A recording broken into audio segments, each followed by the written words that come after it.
আসসালামু আলাইকুম। আপনারা দেশবাসী এবং সাংবাদিকবৃন্দ সকলেই জানেন যে আমরা দেশে এক ধরনের অনিশ্চয়তা এবং অস্থিতিশীলতার তৈরি হয়েছে সাম্প্রতিক সময়ে, এবং আমরা ডক্টর মোহাম্মদ ইউনূসের পদত্যাগের বিষয়টিও সেই প্রেক্ষিতে আসলে আলোচনা এসেছে। সে বিষয়ে আমরা আমাদের বিভিন্ন জায়গায় আমাদের বক্তব্য আমরা দিয়েছি। আজকে আনুষ্ঠানিকভাবে আমরা সেই বক্তব্য প্রদানের জন্যই এবং এই বর্তমান পরিস্থিতিতে করণীয় ঠিক করার জন্যই এই সংবাদ সম্মেলন। আমরা যেটা আমাদের সদস্য সচিব বললেন যে একটা গণঅভ্যুত্থানের প্রেক্ষিতে ডক্টর মোহাম্মদ ইউনূস উনি আসলে সরকারের দায়িত্ব নিয়েছিলেন, এবং এই অন্তর্বর্তী সরকার কাছ থেকে আমাদের প্রত্যাশা আছে যে গণঅভ্যুত্থানের আকাঙ্ক্ষা, যেটা বিচার এবং সংস্কার এবং পরবর্তীতে মানুষের ভোটাধিকার নিশ্চিতের জন্য শান্তিপূর্ণ ক্ষমতা হস্তান্তর অর্থাৎ নির্বাচনের দিকে বাংলাদেশ যাবে। এই অন্তর্বর্তী সরকার আসলে কি শুধুই নির্বাচনকালীন সরকার, নাকি গণঅভ্যুত্থানের আকাঙ্ক্ষা বাস্তবায়নের সরকার? এইটা একটা মৌলিক বিষয়। আমরা মনে করি যে এই অন্তর্বর্তী সরকার একটা গণঅভ্যুত্থানের প্রেক্ষিতে তৈরি হয়েছে, এবং ফলে তার গণঅভ্যুত্থানের যে আকাঙ্ক্ষা, সেই আকাঙ্ক্ষা বাস্তবায়নের একটা দায়বদ্ধতা রয়েছে। শুধু নির্বাচন আয়োজন নয়, বরং জুলাই গণহত্যা সহ বিগত আমলের অপরাধ সমূহ এবং তার বিচার এবং রাষ্ট্রের মৌলিক সংস্কার মধ্য দিয়ে সরকারকে নির্বাচনের দিকে আসলে যেতে হবে। তাই আমাদের প্রত্যাশা বা আমাদের আহ্বান থাকবে যে ডক্টর মোহাম্মদ ইউনূস তিনি দায়িত্বে থেকেই রাজনৈতিকভাবে সকল পক্ষের সাথে আলোচনা করে একটা সমাধানের দিকে যাবেন। আমরা মনে করি যে জুলাই ঘোষণাপত্রের যেই নির্ধারিত সময় দেওয়া হয়েছিল, সময় কিন্তু আগাচ্ছে, ফলে নির্ধারিত সময়ের মধ্যেই জুলাই ঘোষণাপত্র প্রদানের ব্যবস্থা করা উচিত, এবং বিচার, সংস্কার এবং নির্বাচন এই তিনটিরই রোডম্যাপ একসাথে প্রকাশ করা উচিত।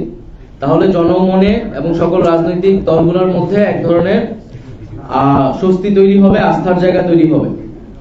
ফলে আমাদের অন্তর্বর্তী সরকারের প্রতি আহ্বান, জুলাই ঘোষণাপত্র এবং বিচার, সংস্কার এবং নির্বাচনের রোডম্যাপ একত্রে ঘোষণা করা, এবং সব পক্ষের সাথে আলোচনা করে একটা সুষ্ঠু সমাধানের দিকে যাওয়া।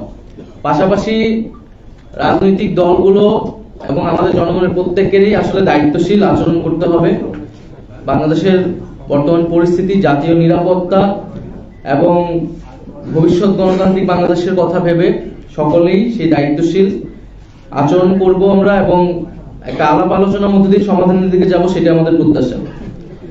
দ্বিতীয় আরেকটি বিষয় হচ্ছে, সেনাবাহিনীর পক্ষ থেকে 626 জনের একটা তালিকা, যেটা আমরা দীর্ঘদিন ধরে শুনে আসছিলাম, সেই তালিকা প্রকাশ করা হয়েছে। এই তালিকাটা যদি আরো আগে প্রকাশ করা হতো, এটা তো আসলে 8ই আগস্ট বা আগস্ট মাসেরই ঘটনা, তাহলে আসলে জনমনে কিন্তু কোনো ধরনের সন্দেহ এবং শঙ্কা তৈরি হতো না, এবং প্রতিষ্ঠানের বিরুদ্ধে কেউ কথা বলার সুযোগ পেত না। তো সেনাবাহিনী আমাদের দেশের সার্বভৌমত্বের প্রতীক। আমরা চাই যে এবং সেনাবাহিনী এই গণঅভ্যুত্থান এবং পরবর্তী সময়ে যে ভূমিকা পালন করতেছে সেটা অবশ্যই গুরুত্বপূর্ণ।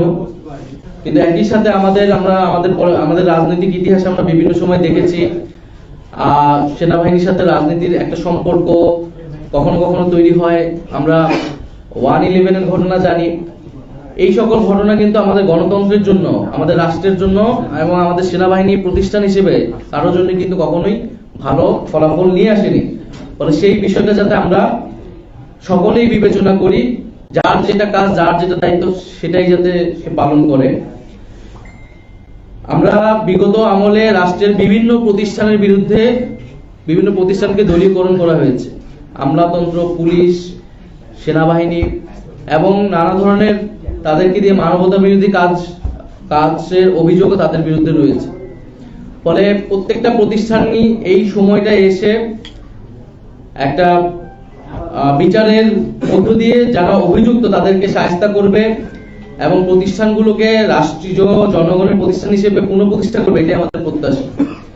গুমের অভিযোগ যাদের বিরুদ্ধে রয়েছে, যে সকল সেনা অফিসারের বিরুদ্ধে রয়েছে, তাদের মধ্যে অনেকেই গ্রেফতার হয়নি, বা তাদের অবস্থা এখন কি সে বিষয়ে আমরা কিন্তু জানি না। ফলে এই সব বিষয়গুলো সুস্পষ্ট করলে সেনাবাহিনীর প্রতিষ্ঠান হিসেবে আরো বেশি জনগণের আস্থার জায়গাটা পাবে এবং আমরা সেই আস্থার জায়গাটাকে সেনাবাহিনীকে দেখতে চাই। এছাড়া যেই আওয়ামী আমলে নির্বাচনগুলো আদালতে গিয়ে এক ধরনের বৈধতা নেওয়ার চেষ্টা করা হচ্ছে, নির্বাচনগুলোকে বৈধতা দেওয়ার চেষ্টা করা হচ্ছে। আমরা মনে করি যে এটা একটা বিশৃঙ্খলা তৈরি করবে।